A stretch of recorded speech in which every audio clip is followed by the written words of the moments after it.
kalau KKJ, fungsi KKJ itu sendiri kan mendapatkan pelayanan jemaat lah ya. Misalnya contoh, mungkin konseling juga termasuk, kunjungan orang sakit dan juga kematian lah ya. Kalau menurut pengalaman Pak Agung di dalam pelayanan, sebagaimana efektif tentang hal itu? Ya efektif gitu, karena kan kalau udah ada di KKJ itu kan nama kita udah terdaftar. Maksudnya prakteknya tuh gini, apakah benar setiap orang yang punya KKJ itu sudah terlayani dengan baik di area situ? Nah itu kembali harus ke gerejanya. Kembali ke gerejanya. Ke gerejanya gitu. Kalau untuk saya secara personal pribadi saya ngalamin sih gitu. Contoh simpelnya, kalau misalnya saya ulang tahun nih, itu pasti ada yang ngucapin dari sekretariat pusat. Gitu. Wow. Happy birthday gitu. Tapi karena kan Pak Agung udah pelayan Tuhan. Kalau jemaat enggak kali, enggak jemaat juga ada sih. Oh iya? Ada jemaat, ada juga. Ya mungkin jemaatnya tidak terlalu besar. Nah makanya itu di gereja itu, kalau gereja besar itu kan biasanya suka ada namanya kalau di tempat kita carousel, kayak komsel. Jadi komunitas komsel isinya cuma 10 orang. Nah di situ tuh bisa dilayani tuh, nanti kan ada ketua komselnya. Itu yang nanti menyampaikan. Kalau misal ada yang anggotanya ada yang sakit atau gimana, dari situ bisa saling uji, jadi saling support. Gitu. Kalau langsung blok besar gitu ya agak susah juga sih, agak sulit gitu loh. Makanya sebenarnya kalau saya bilang kalau gereja itu udah super besar, misalnya contohnya dia jemaatnya taruhlah 1.000 orang aja ya. Kita bicara gereja itu kan sebenarnya tujuannya adalah pemuritan. Pemuritan itu efektif kalau jumlahnya itu tidak terlalu besar per grup. Misalnya satu pemuritan itu 20-30 orang. Kalau dia 1.000 orang, berarti kalau dibagi 30 orang minimal dia harus ada 400 atau 300 lebih kelompok, ya kan? Kalau dia tidak punya 300 PKS atau orang yang pengurus komsel, berarti gereja itu belum bisa menghandle jemaatnya dengan baik. Paham ya? Jadi misalnya contohnya dia punya 1.000 jemaat. Kalau dia pecah jadi komsel, satu komsel itu 30 orang. Berarti kan dia harus punya 300 komsel. 300 komsel kan dia harus punya 300 koordinator. Artinya kalau gereja itu tahu jemaatnya sampai 1.000, tapi dia tidak menyediakan 300 pemimpin komsel, berarti jemaat itu cuma akan menjadi penonton, tapi tidak dimuridkan. Ya kan? Karena pemuritan itu tidak bisa dalam jumlah massal. Karena pemuritan itu harus masuk ke dalam kehidupan orang itu. Betul. Itu namanya pemuritan. Jadi kalau menurut saya gereja yang ideal itu adalah gereja yang bisa melahirkan pemurid Kristus, tapi saya percaya pemurid Kristus itu dilahirkan bukan dari kuantitas, tapi dari kualitas. Bagaimana bangun kualitas? Artinya orang itu punya hubungan yang bisa saling mengenal satu sama lain. Kalau gereja terlalu besar, bisa dia tidak punya pemimpin komsel yang andal dan cukup, sehingga bila terjadi perceraian di dalam jemaat pun dia tidak tahu. Maka akhirnya jemaat yang di dalam gereja yang besar itu ketika ada masalah, dia tidak ada pengembalaan seperti punya gembala tapi tidak tergembalakan. Seperti itu pandangan saya. Kalau dari komselnya Pak Agung di gereja gimana? Iya, jadi kalau kita kan namanya carousel tuh. Sebenarnya setiap gereja tuh ada yang namanya date, macam-macam. Ada yang namanya cool kayak gitu kan. Memang di situ nanti kan ada ketua coolnya atau ketua carouselnya, itu sebagai kata perpanjangan tangan gembala sidang lah gitu. Untuk ngurusin jemaat yang cuma 10, 5 orang kayak gitu. Jadi memang lebih efektif kalau memperhatikan di situ. Memang kalau langsung besar begitu ya susah juga gembalanya gitu. Bayangin kalau satu gembala perhatikan 300 pemimpin komsel. 300 pemimpin komsel harus perhatikan masing-masing punya anggota. Nah pertanyaan kalau dia punya pemimpin komsel nggak saya 300, taruhlah dia punya jemaat 1.000. Pemimpin komsel cuma 50, ya nggak kepegang. Sederhana mau lihat jemaat itu terurus atau tidak, ya lihat dari komselnya, pemuritan ada atau tidak. Atau jangan-jangan cuma yang kejar ya, yang penting ada pemuritan tapi tidak menjangkau. Berarti balik lagi, adanya KKJ itu tidak menjamin bahwa jemaat itu juga akan dipenuhi pelayanan jemaatnya ya? Betul, kalau kecuali KKJ itu ada di follow up sama jemaat itu, artinya di gereja itu. Jadi setiap KKJ itu bisa diupdate ketua komselnya siapa. Jadi sehingga memastikan setiap KKJ udah ada ketuanya, baru bisa terpantau. Saya yakin belum ada gereja yang sanggup handle sampai itu, apalagi gereja besar. Kalau yang saya lihat sekarang ya, ada yang udah ngerti, ada yang supaya di tempat yang mewah, bagus ya. Terus pokoknya lampunya keren gitu, mimbarnya. Nah itu untuk supaya dia bisa bersaing untuk menarik jemaat. Nah menurut Pak Agung itu benar apa enggak ya? Ya kalau bicara benar apa enggak, ya memang itu faktanya di lapangan kayak gitu loh. Sekarang kan siapa yang lightning yang paling keren, dikasih asap-asap gitu kan, wah hadirat Tuhannya keluar nih gitu. Kata siapa tuh kok saya kalau misalnya ke gereja yang di pinggir-pinggiran situ, emang di situ nggak ada hadirat Tuhan, gitu kan? Bukan itu kan cuma hanya memancing supaya orang tuh tertarik gitu kan. Wah keren nih gitu, lightningnya keren nih, worship leadernya, pembicaranya nih, wah saya lebih nangkap nih kalau pembicaranya nih ketika di gereja itu gitu kan, dibanding gereja yang kecil. Enggak juga kan, kita juga sama aja mau di gereja besar kecil, emangnya Tuhan nggak hadir. Tergantung kita. Masalahnya gini, yang jadi pertanyaan apa? Kita mengefektifkan nggak Roh Kudus itu bekerja secara luas dalam kehidupan kita masing-masing gitu, ya kan? Jangan bilang nanti contoh ada yang pernah nanya ke saya, Kak Agung itu worship leadernya kurang angkat, perlu naik kursi gitu ngangkat? Enggak. Nah, kamu gimana hubunganmu sama Tuhan? Iya gitu. betul, saya setuju dengan Agung. Karena gini, kalau orang bilang, wah saya di sini gak ada apa. Menurut saya kita nggak perlu pakai musik, kita nyanyi secara pribadi pakai suara kita aja. Kalau kita benar-benar totalitas ke Tuhan, kita bisa rasakan. Betul. Jadi menurut saya hadirat itu adalah hubungan kita dengan pribadi. Mungkin satu gereja itu nggak semua orang ngalami, tapi ada berapa orang alami. Kan musik yang didengar sama. Betul. Tetapi bagaimana dia bisa fokus dengan Tuhan ketika dia datang ke sana, itu yang penting. Tapi kalau pengalaman saya ya dengan musik yang bagus, WL yang memang kerennya tuh dalam arti dia bisa melantunkan lagunya itu dengan emosi, penuh.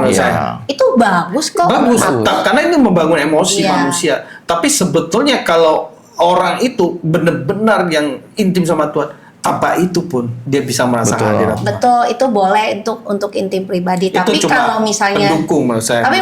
Tapi kalau musik itu penting sih. Penting musik itu pendukung. Tapi terutama adalah hati kita dulu yang intim sama Tuhan. Terkoneksi nggak? Relation kan hubungan. Kristennya esensinya hubungan. Relation, iya. Tapi kan berarti sebenarnya gereja dengan yang musik yang wah bagus ya, itu sebenarnya sih nggak salah sih, bagus. Nggak salah kalau gini, menurut saya dia ngeluarin biaya cukup besar untuk yang namanya LED, peralatan musik, sound system. Tapi dia keluar nggak dana yang besar untuk diakonia, untuk gereja-gereja yang di pedesaan, untuk orang-orang jemaat yang tidak terperhatikan, mungkin janda-janda miskin, itu harus dilakukan juga. Jangan besar di entertain, tapi hal-hal seperti itu tidak besar. Nah, itu sering memang kita dapetin seperti itu, Pak. Besar di bagian panggung, Pak, dan memperindah gereja, Pak. Tetapi yang kita sering dengar dari pelayan Tuhannya sendiri, misionarisnya di dalam, itu nggak didukung dana kalau mereka mau menjangkau jiwa-jiwa di daerah. Dan kalaupun didukung itu akan melalui prosedur yang sangat rumit, ditanya ini itu, dipersulit sekali, 2 kali, 3 kali, dia bertahan, lama-lama dia bosan kan, akhirnya dia capek, dia keluar aja gitu kan. Nah itu kadang gereja berpikir, nah sekarang yang saya lihat fenomenanya kan gereja itu mengejar panggung, kalau saya lihat mengejar indahnya panggung. Tetapi yang sangat disayangkan lupa untuk menjangkau jiwa baru, Pak. Gitu. Bahkan sampai yang saya sering dengar adalah sebenarnya ini hanya pindah-pindah gereja nih, jemaatnya hanya pindah, jemaatnya yang datang besar itu hanya perpindahan dari gereja lain gitu. Nah seharusnya kan kalau seyogyanya kan adalah jiwa baru. Di mana jiwa barunya? Pertanyaannya begitu, Pak. Seperti itu. Ya, menurut saya pemerintah itu tidak bisa lahir dari tempat yang nyaman. Ya, jadi kalau kita menyediakan gereja yang nyaman tidak salah, tapi kalau tidak ada pengajaran yang membuat mereka mengerti tentang penderitaan salib, tidak akan membuat seorang jemaat itu bertumbuh menjadi murid Kristus. Jadi memang mereka boleh disuguhkan dengan sesuatu, tapi dia harus tahu bahwa mereka ketika telah mendapatkan sesuatu nilai-nilai, mereka itu harus diutus untuk keluar melayani di tempat yang tidak nyaman.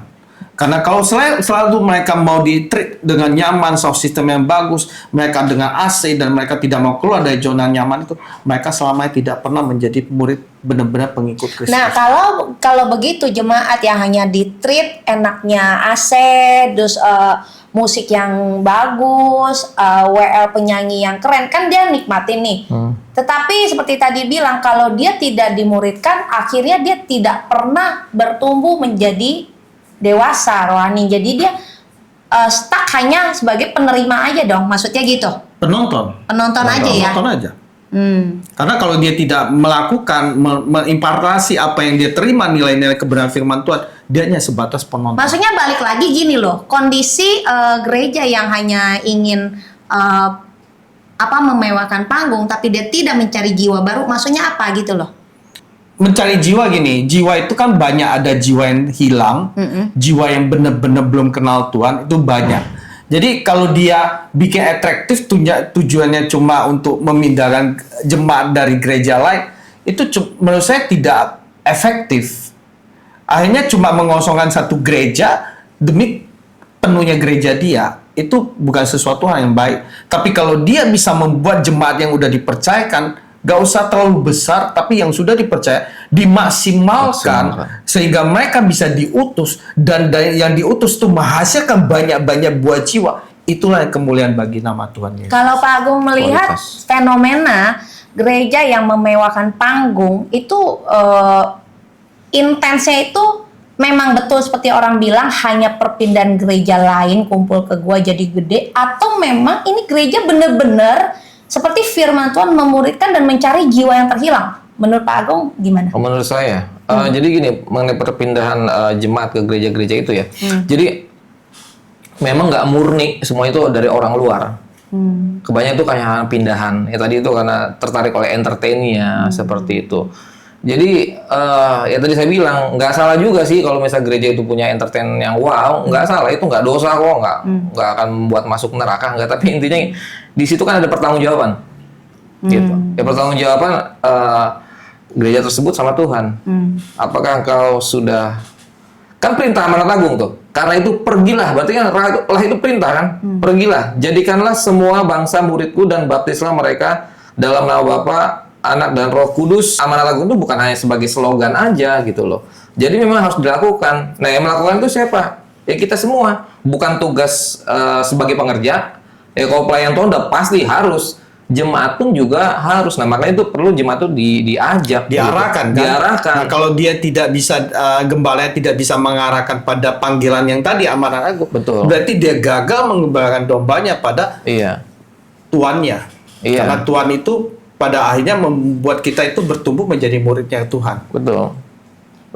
Jadi terlihat fenomena gereja-gereja yang besar mega church ini dengan panggung yang mewah, khotbah yang wah, tetapi dari perpindahan jemaat-jemaat yang lain, berarti ini bukan amanat agung dong ya berarti ya. Karena nggak ada pemuritan di situ. Atau mungkin nanti gembalanya bisa bilang, gue udah muridkan kok, gitu kan? Bisa jadi kan?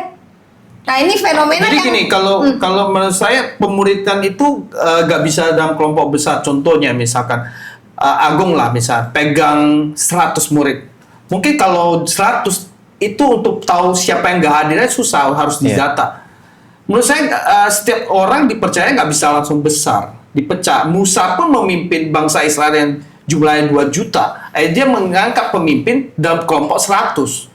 Kelompok 50, supaya gampang memonitor. Kalau gereja itu tidak punya sistem seperti itu, mengawasi sampai jemaatnya, sampai mereka hadir atau tidak, mereka bertumbuh atau tidak, mereka dalam pernikahan mereka seperti, menurut saya itu tidak terjadi pemuritan yang sungguh-sungguh yang seperti Tuhan mau. Maka kalau kita bangun gereja besar, pertanggungjawaban kita kepada Tuhan itu sangat besar. Karena setiap jiwa yang dipercaya kepada kita, kita harus muridkan sampai dia menjadi murid Kristus. Pemuritan yang kuat itu dimulai dari kelompok kecil, dan kelompok kecil itu ya harusnya pemuritan kelompok kecil itu menjadi second family.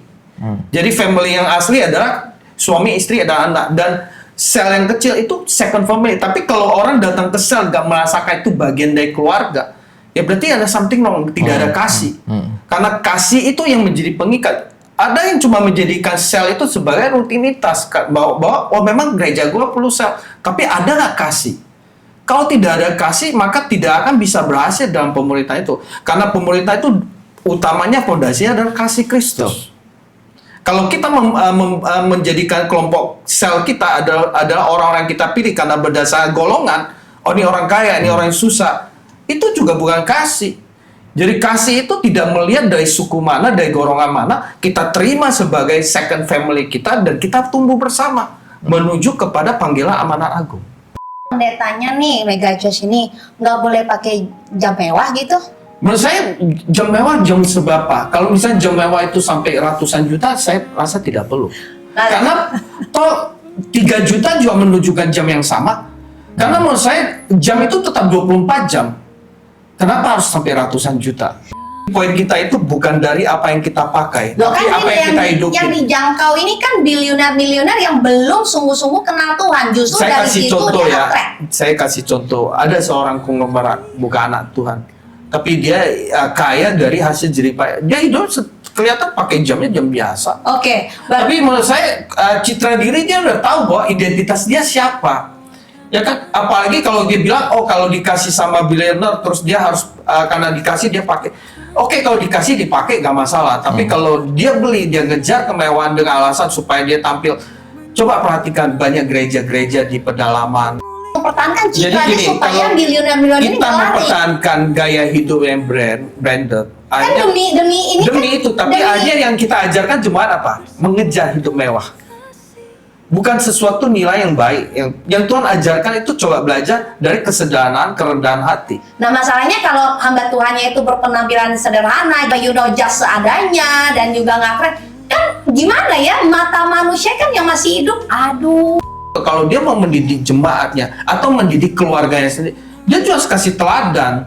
Kalau dia mengajarkan anaknya sendiri bahwa hidup berkelimpangan, anaknya yang generasi yang akan meneruskan gereja, itu juga akan hidup dengan gaya style bapaknya, branded. Misalnya contohnya orang dikasih mobil Jerman, udah nyaman pakai mobil Jerman, suruh pakai mobil Jepang, dia akan pikir 2 kali. Tapi sebenarnya kalau hidup kayak gini nggak salah juga sih Pak, kalau menurut saya, karena itu kan memang kemampuan dia Pak.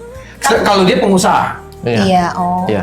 bukan dari hidup dari uang jemaat. Betul. Pengusaha pun harus bertanggung jawab. Artinya Betul. kita hidup nyaman, tapi kita juga harus bisa berkat. Jangan hanya cuma bicara berkat, jangan hanya bicara mujizat, semuanya. Ya, tentang perjalanan iman. Yang harus jadi contoh ya siapa? Ya Tuhan Yesus itu sendiri. Tuhan Yesus malah hampir tidak pernah ngomong soal uang. Malah uang itu selalu dia bilang, Mamon. Iya.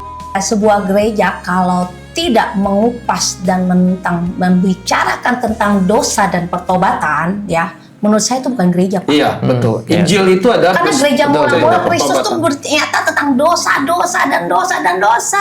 melahirkan gembala. Jangan Betul. kita menjadi gembala agung. Gembala Betul. agung itu cuma Yesus. Yes. Jangan menjadi diri kita itu seperti Tuhan. Yes. Hanya diagung-agungkan seperti menara Babel yang terlalu tinggi. Iya, betul. Ya hati-hati, manusia itu hanya sedikit aja jatuh dalam hati kesombongan. Betul. Setiap keluarga pasti punya